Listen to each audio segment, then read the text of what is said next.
Hi Gemini! Welcome dito sa ating channel. Hi new viewers! My name is Yan at sa ating mga returning tambayers, thank you sa inyong walang sawang pagtambay. And of course, kung hindi niyo pa knows, meron pa po tayong isa pang channel.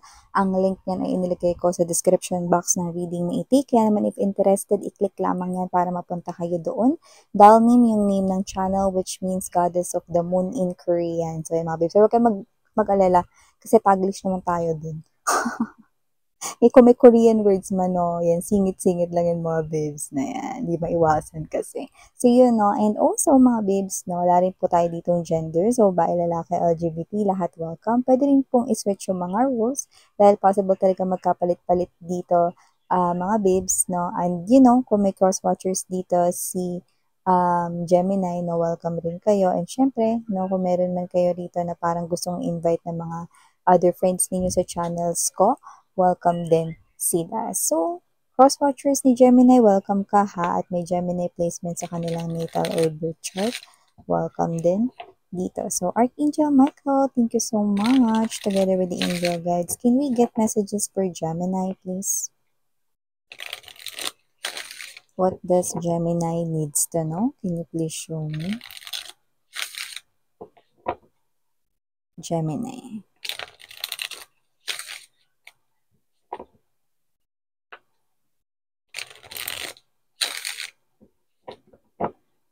Okay, so let's go ahead and check these messages right here for you, Gemini. So guys, you do have here the energy of Emperor.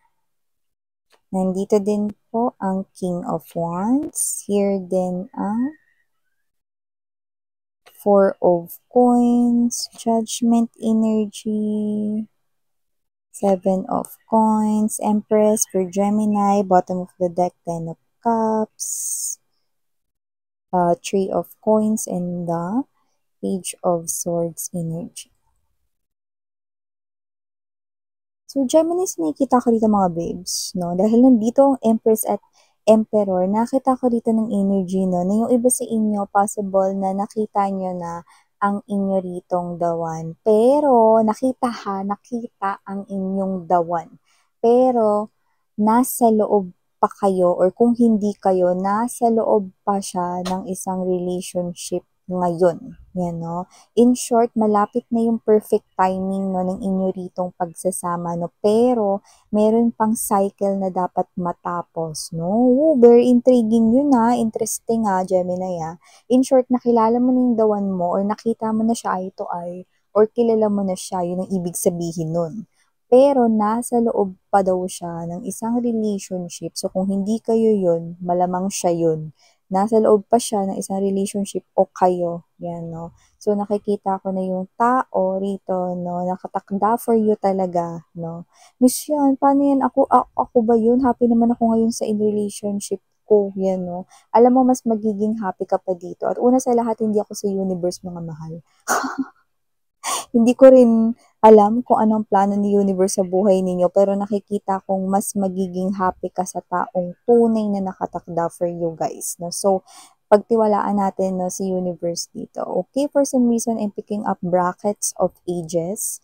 Pwedeng mga nasa age na nasa loob ng 20s to early 40s yung nakukuha ko rito. Pero kung dahil wala nga tayo ditong age sa tarot, no, possible rin, no, na you will feel so young, you will feel so happy inside this relationship destined for you. Okay? So, may kailangan mo nang matapos na cycle para kayong dalawa ay tuluyan ng magtagpo ang inyong mga souls at ang inyong mga hearts. So, yun nga, no. Maliban dyan, Gemini, nakita rin ako ng energy rito, no, na posibleng meron isa rito, no, na ex mo, kung sino yung parang older than you, no, like, mas matanda sa inyo sa edad, no? Yun talaga pinaka nakukuha ko, no? I'm not gonna lie. Okay, kung meron kang ex, no, na matanda sa inyo, or kung marami ka ritong nakakonect before, no, na mas matanda sa inyo. Kasi iba, pwedeng hindi naging kayo, pero muntik na, ha? Pero yung iba, ex ninyo talaga. Okay? Kung sino siya, nakikita ko rito na may plano siya rito na ligawan kayo ulit, or may plano siya rito makipagbalikan. Ngayon, ha?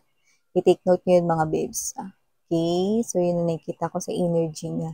Yung energy niya ngayon ay merong magandang nangyaring pagbabago sa kanyang pera or sa kanya rito, no, na ginagawa, no, as long as money is related. Huwag mag-alala, hindi naman yun illegal. Legal naman yun. So, parang nagkaroon lang siya this time ng confidence, no? More confidence siya ngayon, naligawan kayo ulit kasi meron na siyang mapagmamalaki. Ano, may nakikita tayong pera. Kasi, kaya ako binabanggit yung pera na yun, kasi yun yung nasa mindset niya na parang nagpapalakas ng kanyang confidence, yung pera. Kasi may pera ako. Yan, no? May ganong klase ng energy. Or kasi may nangyaring maganda sa pera ko or related sa pera ko. Yan, no? Pwede kasing may negosyo siya, ganun. Or pwede kasing entrepreneur siya. Or pwede kasing meron siya ritong trabaho na na-promote siya or baka lagi niyang nahi-hit yung quota, mga ganyan. So, maliban siya, nakita rin tayo dito, Gemini, no? Na posibleng meron dito na magbantay sa'yo, no? May nakikita ko nagbabantay sa'yo rito sa ginagawa mo. Yung iba sa trabaho ito, no? Yung iba naman, no? Pwedeng sa bahay, pero yung iba, mga kapitbahay ito. So, nakikita ko rito na binabantayan kayo mga babes, no? Nitong tao na to, no? So, pwedeng, kung sino man to medyo malaano siya, no? Malafax. So, ibig sabihin, parang may iba siyang motive sa nakikita ko rito. Okay? Pwedeng hindi kanya rito bet sa loob ng kumpanya ninyo or hindi kanya gusto, hindi niya bet yung aurahan mo, no? Or yung iba naman, pwedeng mga kapitbahay mo to, binabantayan ka kasi waiting, no? Para may iba naman silang pag-usapan kasi baka tapos na nilang pag-usapan yung iba ninyong mga kapitbahay. Or baka naman, meron dito ibang nagbabantay sa'yo. Yung iba, let's get specific ka. Meron ditong nagbabantay sa'yo kasi posibleng binabantayan niya rito na huwag kayong magkalapit ng isang someone. Okay? And for some reason, may strong attachment siya doon sa other energy na napipick up natin. Nakuha mo ba? Meaning to say ganito, kunyari gusto niya yung tao na yun. At posibleng yung tao na yun, pwedeng may chance na magkausap kayo nun or baka naman magkatrabaho ka nun or whatever, no? So, binabantayan niya rito yung kilos at galaw, hindi lang ninyo, kundi pati nung tao na yun. In short, posibleng tinitingnan niyo kung magkakalapit ba kayo nun, no? Which is yun yung ayaw niya pong mangyari, Gemini, kasi, okay, magseselos siya. Ngayon pa nga lang, parang nagseselos na siya. Yan o, may energy na siyang ganun. Okay? So, yun ay pwede nating um, gawing example, no? Yung may attachment kasi siya dun. Okay? So, pwedeng ex niya yun o baka gusto niya yung tao na yun. May ganyan. Okay? So, maliban dyan, Gemini, nakita rin ako ng energy rito, ha? Meron pa kayo ditong parang inaaral or meron kayo rito parang bagay na pinagbubuhusan ng oras at panahon, no? So, pwedeng baka may upcoming examinations kayo, no? Or meron kayo ritong gustong ipasa ng mga exams, trabaho man yan related, or school, kung may nag-aaral dito, no? May ganyan. So, kung ano man yan with the Empress energy and Four of Coins, nakikita ko na success at positive ang pwedeng maging resulta at kakalabasan niyan. Kaya hindi kailangang mag-alala, mag-focus lamang daw at ipagpatuloy ang pagbibigay mo ng atensyon sa bagay na yan. Yan yung parang energy ng ano, ng kunwari ganito, di ba? Tingin mo ba makakapasa ka sa exam kung hindi ka nag-aral? Yes or no, 'di ba? Kahit ikaw malalaman mo agad yung sagot eh, no? Kung hindi ka nag-aral, tingin mo makakapasa ka dahil sa bilog-bilog lang. Tapos pipikit ka, tas alin dito ang pipiliin ko, A, B, C, D, san hihinto? Letter E, yan no? Letter E, wala nga dun sa choices. Di ba? So, may ganun. So, kailangan magbigay kayo ng effort dito. Ipagpatuloy nyo lang daw yan kasi mabibigyan niya ng nilaga. In short, may mahihita kayo, may mapapala kayong success. Okay? Iba baka board exam yan. Baka yan ay may kinalaman sa entrance exam since malapit rin no, yung school kahit na kakagraduate lang no, ng ibang mga students kung kayo ay nag-aaral naman. O baka naman yung iba no, meron kayong ina-applyan. Syempre, lagi namang may pa-exam yan. Hindi lang naman ito tungkol sa exam na handwritten, no? Pwede rin ito na exam like interviews, no? Yung iba kasi panel interview, yung iba interview muna, interview number 1, no? Hindi naman after interview number 1, ano na, pasok na kayo agad, 'di ba? So may final interview pa 'yon. Yung iba nga meron pang second interview, 'di ba? Yung iba third interview. Dati, 'di ba? Bago kayo makapasok sa kumpanya ng mga noon-noon, tatlong interview muna, no? Tapos yung last, mga babes, no, final interview. So, pwedeng yun ay one-on-one, no, sa may-ari ng company pinasukan or papasukan ninyo, no? Or panel interviews, like kung sino yung mga heads doon. 'Di ba? So, 'wag mag-alala kasi nakikita natin dito makakapasa naman daw kayo. Ano, kasi dito nakikita ko na makakapag-provide kayo dito sa family ninyo, makakapagbigay na kayo dito, makatutulong sa gastusin sa loob ng tahanan. Yan, no? Speaking of tahanan, meron ako nakikita dito mga babes, no, na posibleng, ayan, meron dito with the Three of Coins energy, possible na meron kayo rito mapapaayos dyan sa inyong bahay. Doesn't have to be na pwedeng mapadagdagan, pero yung yes, iba, oo.